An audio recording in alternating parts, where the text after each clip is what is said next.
ना जो यहाँ का समीकरण है वो अगर बात करें दलित और मुस्लिम की तो वो सबसे बड़ा समीकरण बनता है इस विधानसभा में, जिसमें लगभग 58 से 60% वोट आ जाते हैं।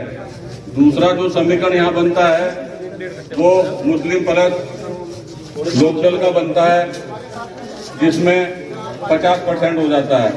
तो मैं आपसे ये कहना चाह रहा हूँ कि आप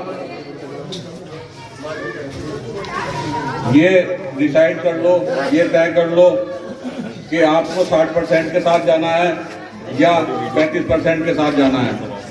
आप अगर मुस्लिम और दलित एकजुट हो जाए तो 60% में जाहिद हुसैन जी बैठे हैं आपके बीच में, जो हमारी पार्टी के प्रत्याशी है।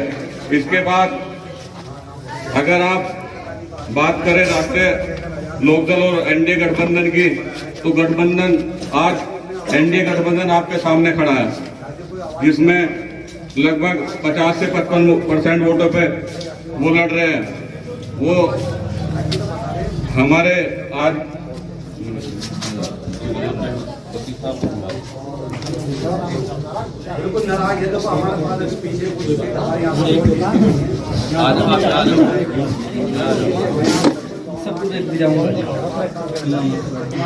अस्सलाम वालेकुम। देखिए, मैं इंट्रोडक्शन में वक्त ज़ाया नहीं करता क्योंकि वक्त की कीमत बहुत ज़्यादा होती है। मैं सीधे सीधे बात पे आता हूँ। देखिए, पूरी तरह से 4 प्रत्याशी मैदान में हैं और 4 प्रत्याशी में एक आपके सामने बैठे हैं आजाद समाज पार्टी के जाहिद हुसैन साहब। दूसरी बात, एक प्रत्याशी वो है कि मैं ये कहूं कि किसी ने कहा कि भाई तुम्हारे भाई जो है या चाचा या पिताजी शेर से लड़े थे। भाई क्या हुआ कि भाई शेर उसे फाड़ के खा गया। जब शेर फाड़ के खा गया तो कुछ बचा तो है नहीं। यानी जो प्रत्याशी चुनाव लड़ रहा है एमआईएम से, उसका अपना यहां कुछ भी नहीं है और मुसलमान के अलावा उसके पास कोई वोट नहीं है। अब दूसरी बात, भाई जोली के मेरे भाइयों, मेरे बुजुर्गों, मेरे दोस्तों, एक गणित है, चुनाव एक गणित। 30 और 30 60 होते हैं। 30 और 30 60, यानी 30 मुस्लिम 30% और 30% हमारे शेड्यूल कास्ट के भाई यानी दलित। अब ये हो गए 60। अब ये लोकतंत्र का चुनाव है। लोकतंत्र में वोट से फैसला होता है।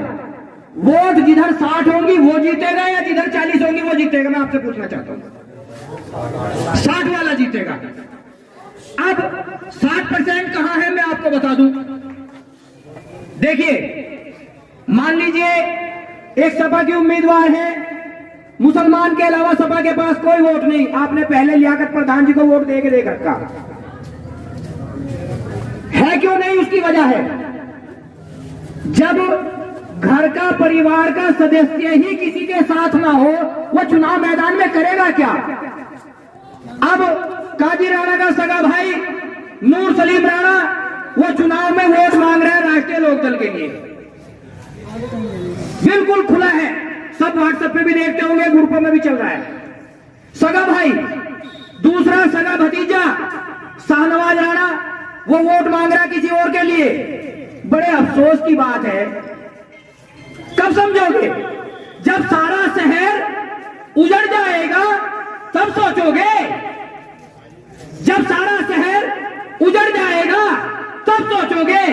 जब रात का मंजर हो जाएगा तब सोचोगे। सोचो, आखिर कब सोचोगे? और खास तौर से मैं ये नहीं कहना चाहता कि मैं किसके लिए कह रहा हूं, लेकिन अगर आप समझना चाहें तो समझ लें। इस विधानसभा क्षेत्र में सबसे बड़ी बिरादरी के तौर पर जो आबादी के हिसाब से है वो जोजा बिरादरी है।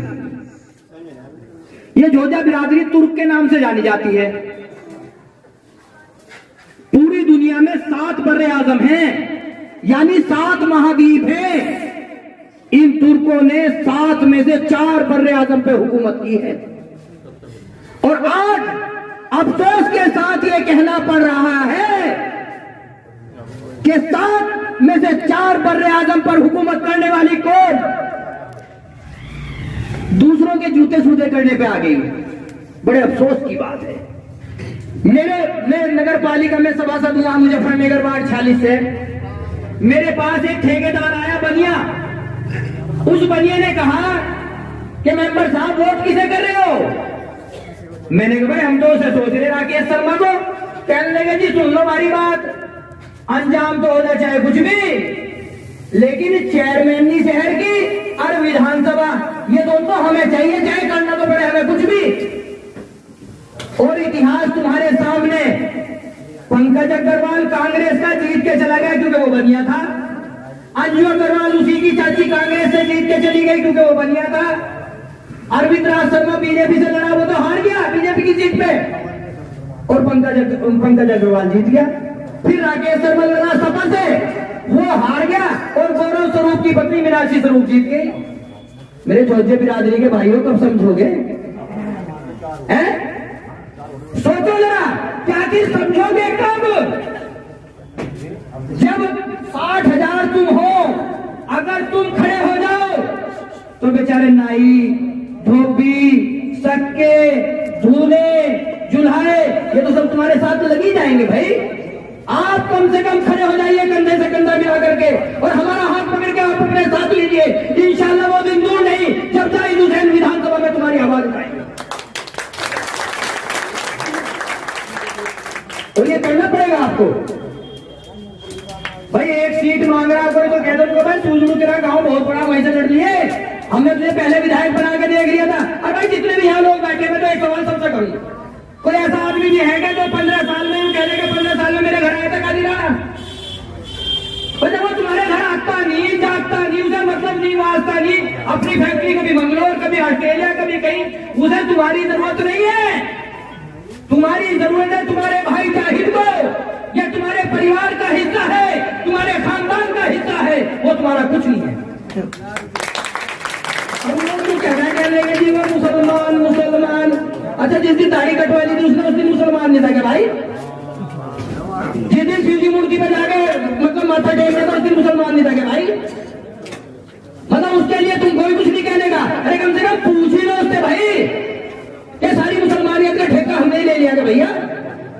भाई हम चुनाव लड़ावेंगे अपने को, अनुमति यहाँ आने की जरूरत नहीं है। तो जगह क्या होता है कि चल भाई हम नहीं तेरे साथ, चल जा, हम अपने के साथ हैं। अपने के साथ कहने में क्या बुराई है? मैं मोहम्मद उमर एडवोकेट आपके सामने खुल के कह रहा हूं कि मैं जाहिद के साथ हूं, मेरा परिवार मेरा खानदान जाहिद के साथ है। तो आप भी खड़े हो जाइए, इंशाअल्लाह बिल्कुल नहीं बनेंगे और तुम्हारी आवाज उठाएंगे। और 30 साल से मैं मुजफ्फरनगर में रह रहा, सूझबूझ के बिल्कुल बराबर में। 30 साल से वो परिवार सक्रिय राजनीति में है। एमएलसी वो रहे, विधायक वो रहे, और उसके बाद सांसद वो रहे, डिस्ट्रिक्ट बोर्ड की चेयरमैन शाहनवाज राणा की बहू रही। भाई कोई बता सकेगा सूझबूझ में एक इंटर कॉलेज बनाया और जगह तो बात ही छोड़ दो। जिसने अपने घर का भला नहीं करा वो तुम्हारा भला क्या करेगा? इसलिए समझो और समझना पड़ेगा, क्योंकि उस घर ने कभी किसी का भला नहीं किया सिवाय अपनी फैक्ट्री चलाने के। इसलिए तुम्हें देखना, सोचना और समझना। और एक चीज और बता दूं, ये जो चुनाव लड़ रही सुम्बुल राणा, ये मुमताज अली की लौंडिया, मुमताज अली की ठोर जो राज्यसभा सांसद रहे बसपा से, उनकी लड़की बसपा वाले को उसने वैसे मना करके घर बैठ गई। बसपा वाले को उसने रोक दिया है। एमआईएम वाले के पास तुम्हारे अलावा कुछ है नहीं, और कादिराना के अपना परिवार यहाँ रहता नहीं। जो तुम्हारे परिवार का हिस्सा यहाँ मौजूद है, जिसे तुम कभी भी जाकर पकड़ सको, उसके परिवार को, खानदान को, तो कम से कम उसे ही चालो भाई। और ये चाहना पड़ेगा। न समझोगे तो मिट जाओगे हिंदी मुसलमानों, तुम्हारी दास्तान तक न रहेगी दास्तानों में। अस्सलाम वालेकुम।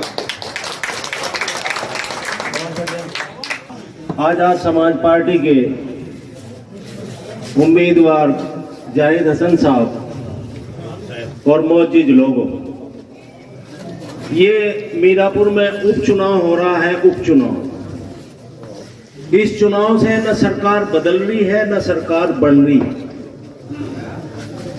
इस चुनाव में एक प्रैक्टिकल करने का वक्त है। ये जो मौजूदा हालात की जो सरकार है, इस सरकार में दो ही समुदाय के लोग परेशान हैं किसी ना किसी रूप में। एक एससी समाज, एक मुस्लिम समाज। एससी समाज के लिए जो आरक्षण था वो बीजेपी आरक्षण खत्म करना चाह रही है, आप लोगों को पता होगा। इसमें उसकी आवाज चंद्रशेखर आजाद उठा रहे हैं, बहुत जोरदारी से उठा रहे हैं। मुसलमानों के कहीं मजहब पे, कहीं मस्जिद पे, कहीं और जगह पे हमले हो रहे हैं तो दो लोग परेशान हैं आज की सरकार में। ये एससी और मुस्लिम को अलग अलग करने का काम भी साजिश के तहत बीजेपी और आरएसएस के लोगों ने किया था, और उसे अलग अलग करने के बाद ये सरकार में आए, और सरकार में आने के बाद इन्हीं के खिलाफ इन्होंने एक अभियान चला दिया इन्हें डाउन करने के लिए।